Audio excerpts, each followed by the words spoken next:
Hi, thank you for coming. She said I'm Opal Clark, directing Stop Kiss. I thought about doing something really formal and bringing a presentation in, but I'd really like to be this more of a conversation. I think that the conversation aspects make things a little bit more productive as far as people's understanding of the process. So if you have a question, feel free to raise your hand and I'll try to answer them the best of my capability as we go along. So I am greatly honored to be directing. I believe I'm the third graduate student in a matter of, was it 15 years, Pat, to direct a main stage production. So the faculty was gracious enough to not only let me direct, but let me choose what I directed. So I chose Stop Kiss. It's by Diana Sun. She's one of the first, excuse me, Korean American female playwrights to really make it big in theater and television. So she has, she's been recognized for GLAAD, recognized by GLAAD for her work. She really has an outstanding career. She's a mother of 3 and continually works on television and theater productions currently. So. Her first experience in theater, I find this really interesting. So her first experience in theater was as a high school student when her high school teacher decided to take them to New York to see Hamlet on Broadway. Hamlet on Broadway back in that time during the 1980s, the 1970s actually, it was played by a woman, Hamlet was. And so Diana Sun went to this production with great reservations at the dread of having to see a woman play Hamlet. It turned out that, you know, the production was magnificently performed and it was well acclaimed. And it really changed her purview of how she was going to write eventually later on in her life. So even though she identifies as straight and is primarily immersed in your very typical heteronormative communities, she's taken that and done a lot of roles with very genderqueer concepts. One of her more recent shows is called Boy. It's about a Korean American family who keeps having children to see if they can have a boy. Anyhow, they end up with 6 girls, and the last and the youngest child they name Boy because they were unable to have a boy. And so it's a tale of what that kind of did to that person's psyche and the family's expectations of this boy child. So just kind of an interesting tidbit on her. So Stop Kiss is very well known in the theatrical world. It was first produced in 1998 at the Joseph Papp Theater, which is also kind of, the world comes in a full circle because that's where she first saw Hamlet. So I think to then have that, her first show produced on Broadway in the same theater is huge. So the plot line essentially is Callie is a New Yorker, and she's been there since college, and she meets Sarah, a friend of a friend who moved from the Midwest to New York on a fellowship. And so they form this relationship, they start forming a friendship, and eventually they find themselves falling for one another into a relationship. They fall in love with one another, and at one of the scenes, they end up facing a hate crime during their first kiss. This takes place in Greenwich Village, which is, the hate crime takes place in Greenwich Village, which is, if you're familiar with New York, is a very queer-friendly area. And it happened outside of a lesbian bar in the script. So having those different elements of having somebody come into a safe space, which is generally defined for a safe space for queer people, and then to have that kind of violence is something that they're struggling with. So the main character, you see the development of the relationship, and you get to kind of see her insights of what does this relationship mean in the first place? What does this kiss mean? What do these titles mean? And all the meanwhile, she's handling all of this commotion from her work, the media, dealing with Sarah's family, because Sarah is now hospitalized after this hate crime, and so she's left as the sole spokesperson of the two, and really her own interpretation of that relationship. And so it's about a journey of whether or not she is going to take responsibility and make a decision for herself within this relationship. So also the interesting thing about it is that you get little tidbits of this plot line, because you'll have a flashback, and then you'll have a present day moment where it gives you two very different looks as to how this process happened. And so at the very end, you'll understand everything. So yeah, that's essentially the plot line. So lots of really great academic things to look at it, lots of underlying themes. What does identity mean? What is sexual orientation? What is violence within our own community, violence against women, those kinds of things. So the first thing that I really had to do on campus with the theater department was discuss relevancy. Is the show relevant? It was originally written in 1998. So I had to really present why it was still relevant to today. And in the past 20 years, we haven't really made that much progress within the LGBT community. That's so phenomenal that we don't face violence. So that was my primary thing. And the other one, I kind of joked, I said, well, we're doing Othello. So if a show from 1998 isn't relevant, then one that was written in 1603, I think, has some cause for speculation as to whether or not it's relevant. So Othello's jealousy essentially leads to his downfall. If we can relate to something like that, then we can relate to just a development of a relationship between two people. The beauty of this production and the writing behind it is that it's fairly gender neutral. You could stick two men in there. You could stick a very heteronormative couple in there, although the hate crime wouldn't make sense. But the development of the relationship themes are still there. And so what I'm hoping for is that people can come in and take away something from the audience. Even if you can't identify with any of the characters, you have a moral disagreement, I'm hoping that people can come in and see past that enough to at least have some items that they can pull away and say, I could relate to that. Because to me, this show is all about relatability in a contemporary context for theater. So, so then the next thing that we had to do was the casting process. So what does casting look like? Casting is fairly reflective for other universities that we do here, and that is what we call a cattle call for the first day. It's a lovely terminology.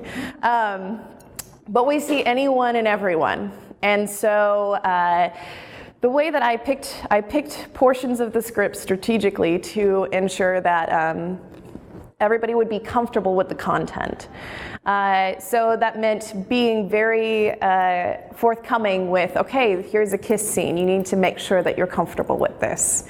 And then I gave a short disclaimer beforehand that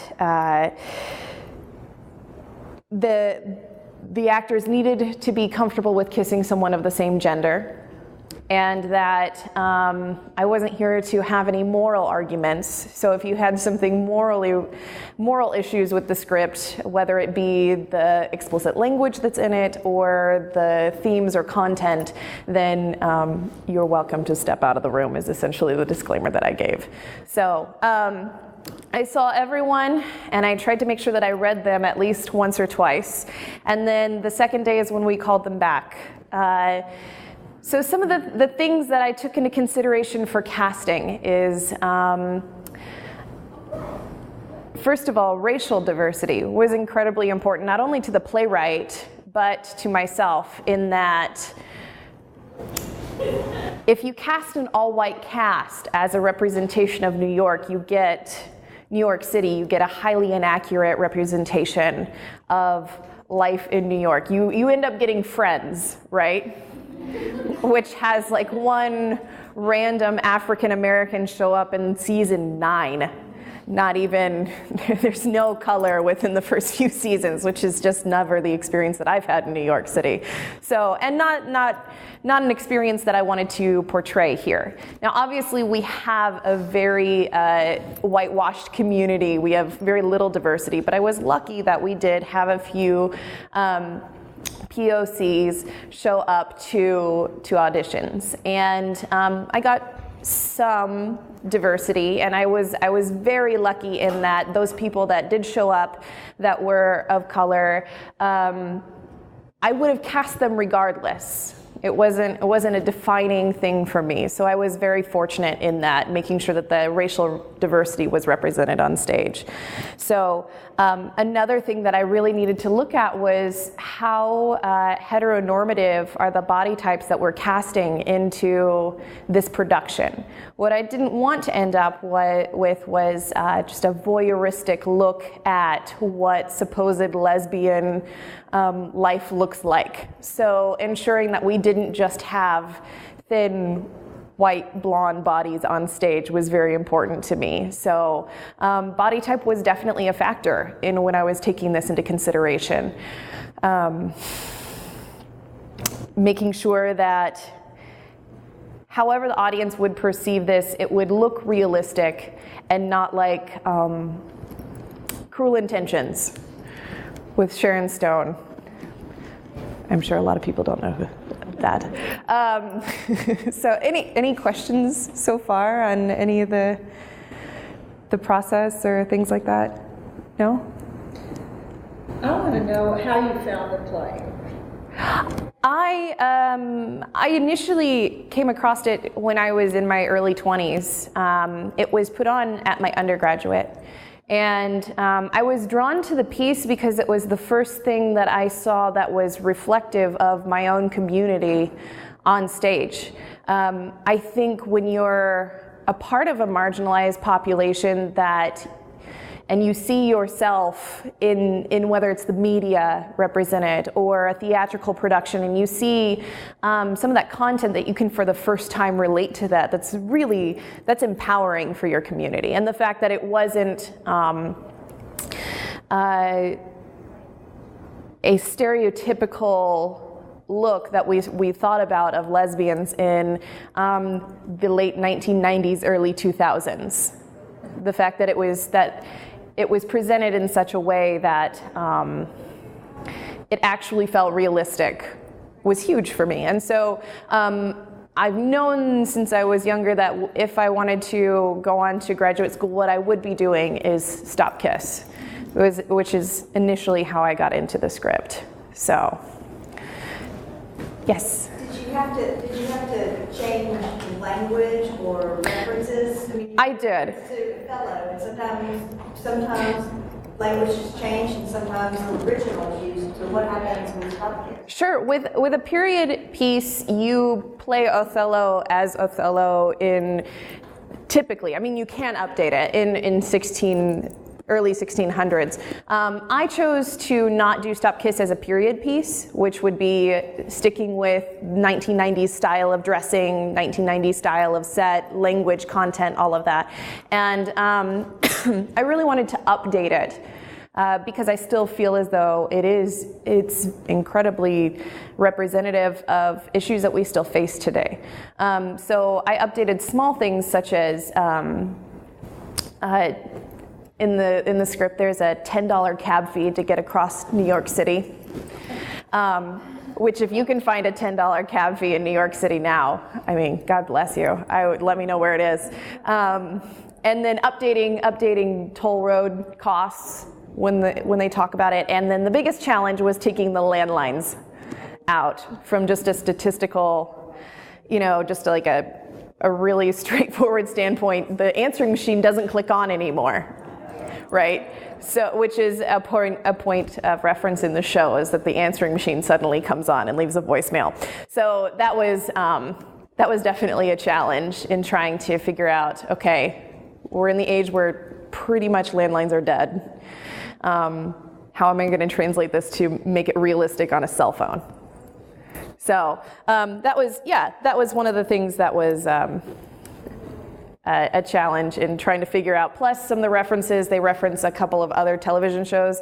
NYPD Blue has been off air for 10 years, so I had to do small changes like that. But it didn't feel as though I was updating so much that I lost the integrity of the script, which was very important to me. And then of course dress was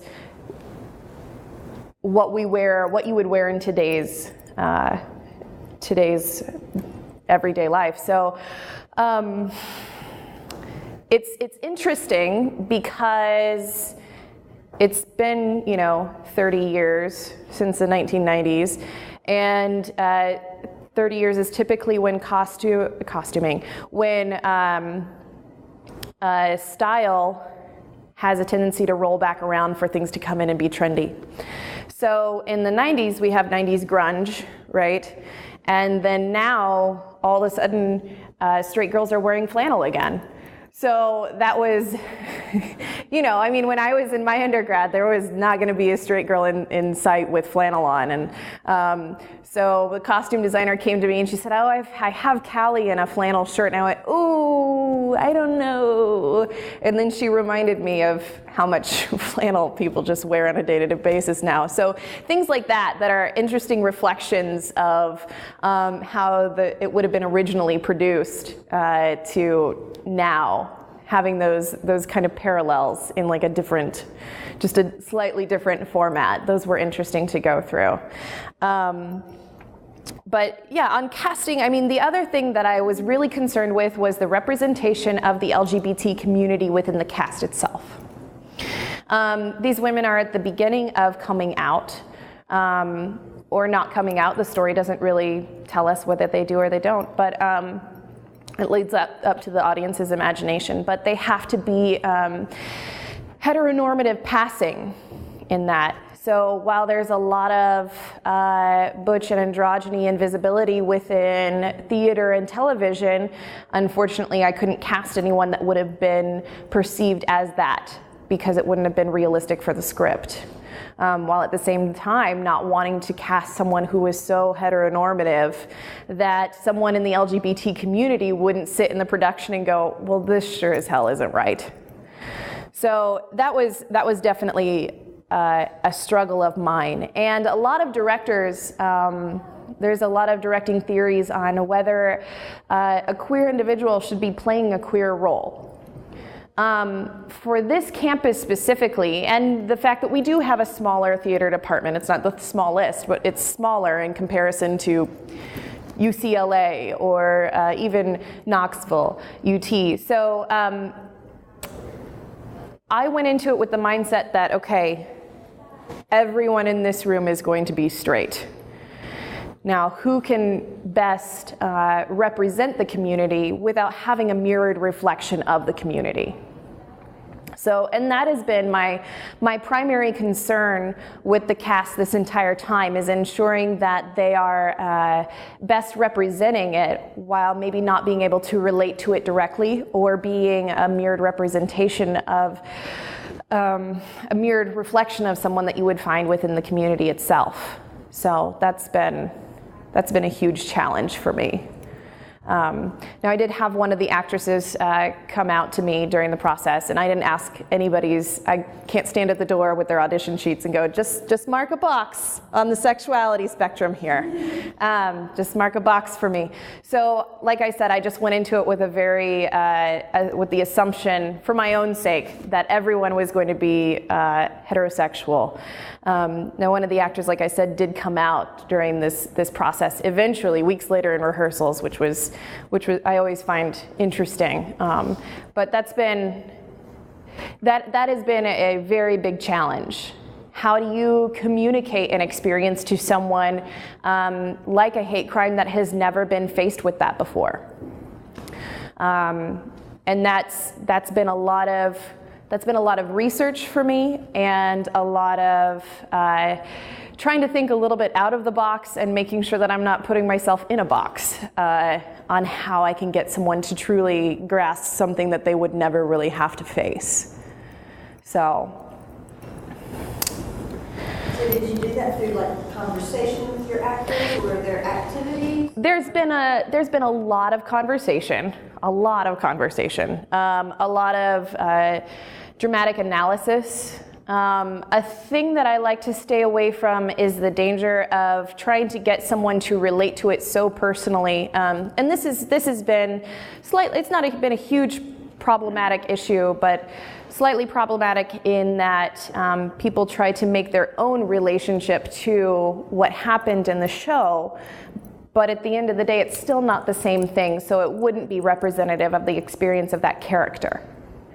So, I mean, you know, if there is a man, a cisgendered white male walking down the street late at night in Johnson City, maybe he felt unsafe, but it's not going to be the same experience, whereas if I were to walk down the street by myself at night in Johnson City with my partner, or if it were to be a person of color walking down the street at night in Johnson City. So that's kind of a fine line that you have to discuss with people in order, because you don't want to run over someone's experience, but you don't want to limit their understanding either. So yeah, I showed a few video clips of assault survivors in more of a courtroom setting, and asked her to do her own personal research to try and find some more of those things, so that the individual that's then talking about the attacks can really not gain an understanding, but really gain an empathetic mindset for what this individual went through, this character went through. So, yeah.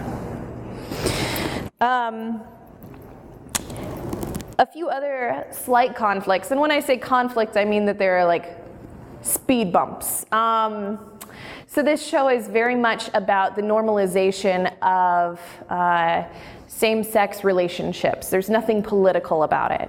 And I find that a lot of times people that lie outside of the queer community, when there is an LGBT theatrical production or film production, their instinct, while I am thankful for that they want to make it about toting rainbow flags and marriage equality, it's also not what the production was about. So I had to turn down a few scenic ideas, a few costume design ideas, saying that this is what the purpose of this show is not for politicizing the fact that you can still lose your job in the state of Tennessee for being queer. And more so about, just like I said, the normalization of same-gendered, same-sex relationships. David, did you have a question? Do you think that this show is going to face some of the same things that that show Rent did, where people got up and walked out? They just weren't ready for the content? Perhaps. I think AIDS has so much more stigma associated with it. And I do believe that same-gendered relationships still face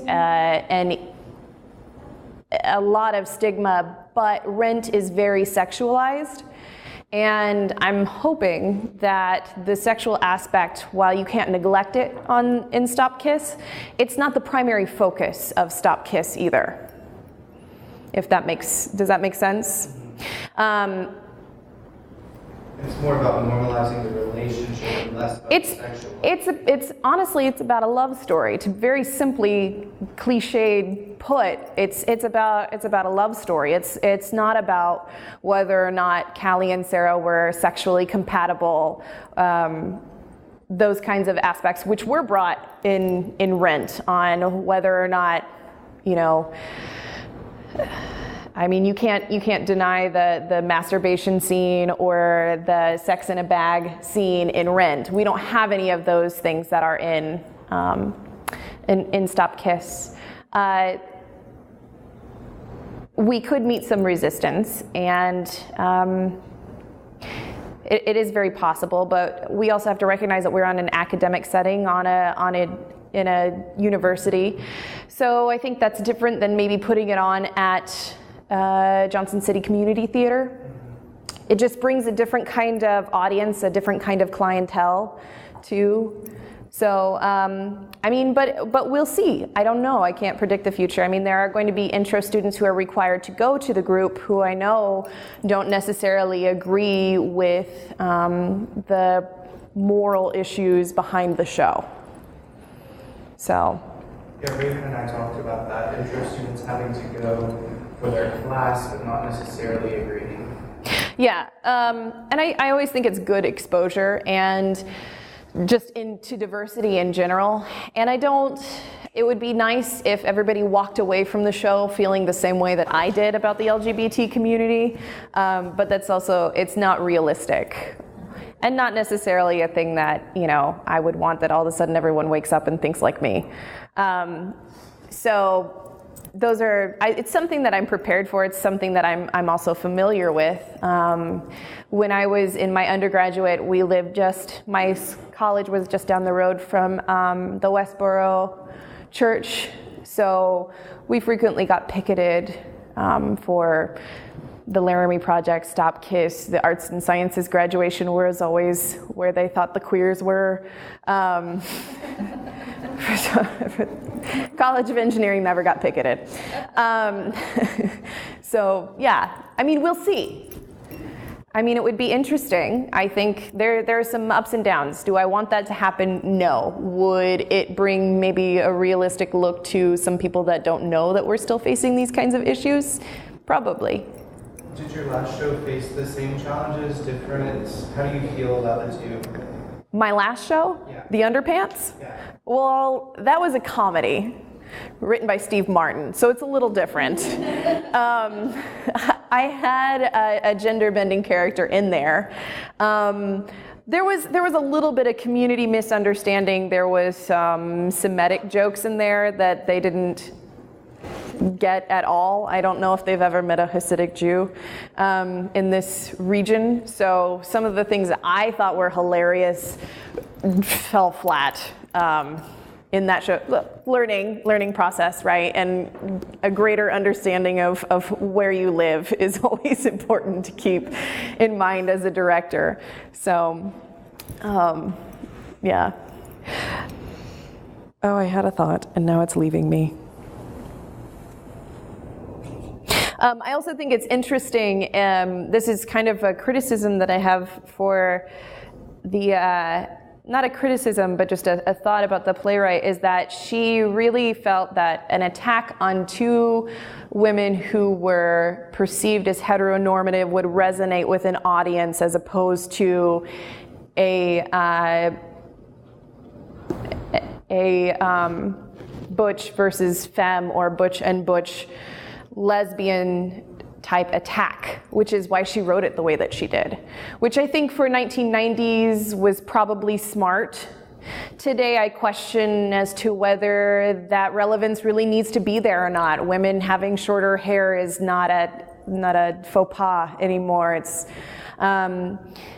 like I said, we're in 90s grunge right now. More masculine presenting clothing is acceptable. While we haven't made leaps and bounds of progress, we have made some progress. So the other part of the show, Callie is describing the lesbian bar that they're going to go to, and she describes it as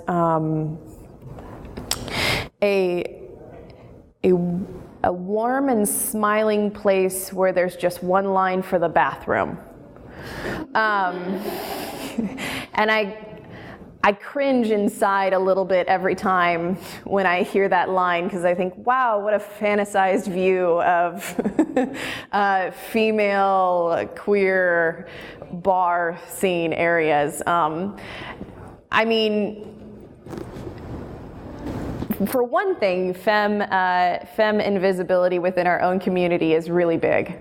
I've had many experiences where I go to the bar and if I'm dressed like this, probably in something not as formal at the bar. But if I go in dressed and I were to hit on another woman, they go, "Oh, that's cute." Like, no, but I meant it.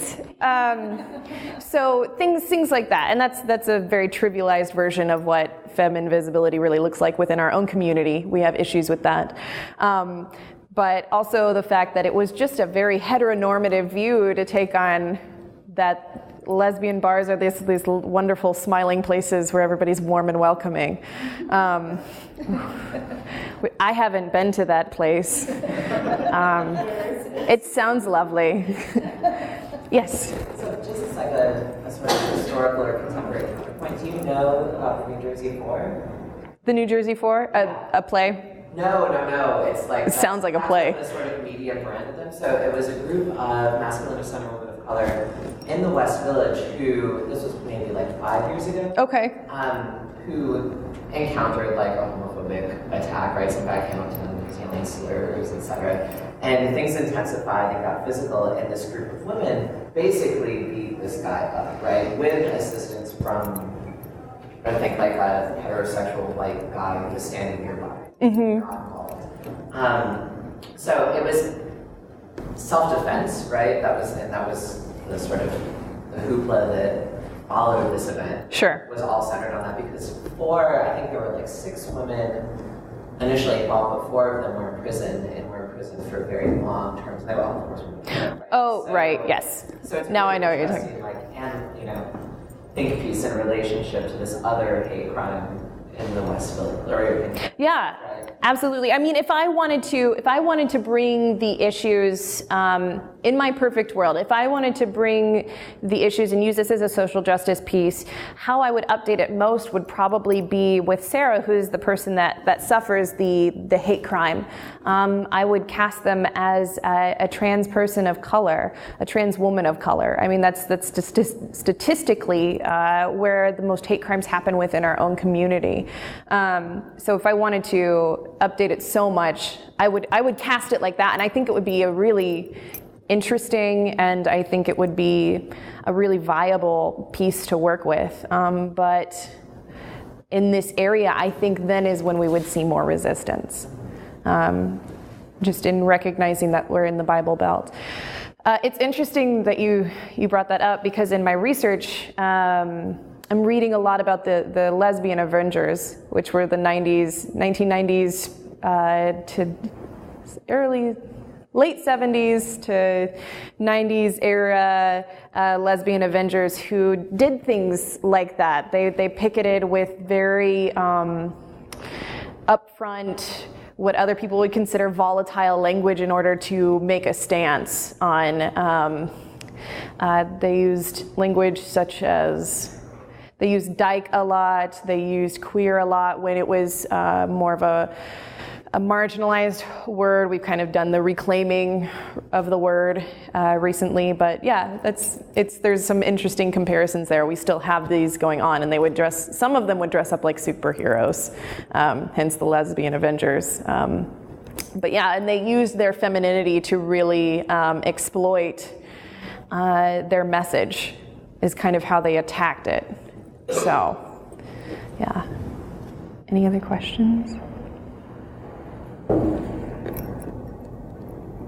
Okay, well, that's all I have for you. Thank you. I hope you come to Stop Kiss. It opens on Sunday. First show being 2 o'clock, and the second one will be 7:30 on Sunday, and then the rest of the shows are 7:30. So the doors open 30 minutes beforehand. I suggest getting there early.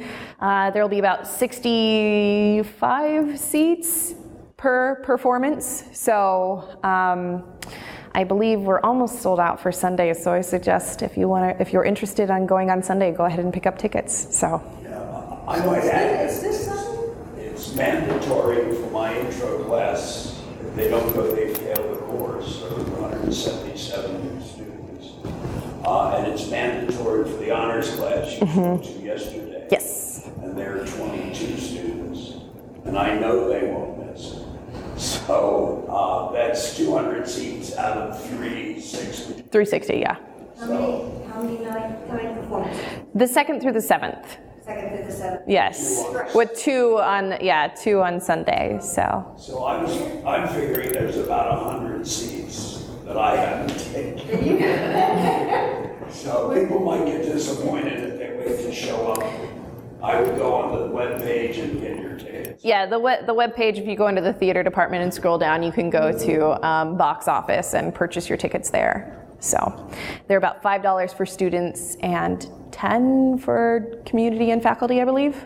Or no, Stephanie? You're shaking your head no? I'm trying to remember. Okay. That's right. Okay. In faculty, I think community might. 15, maybe. 12. No, I think faculty is actually 5. Faculty is And then community is 10. Okay. So, all right. Thank you very much. She just wanted to know where we're getting tickets from. So, yeah. All right. Thank you. Thank you.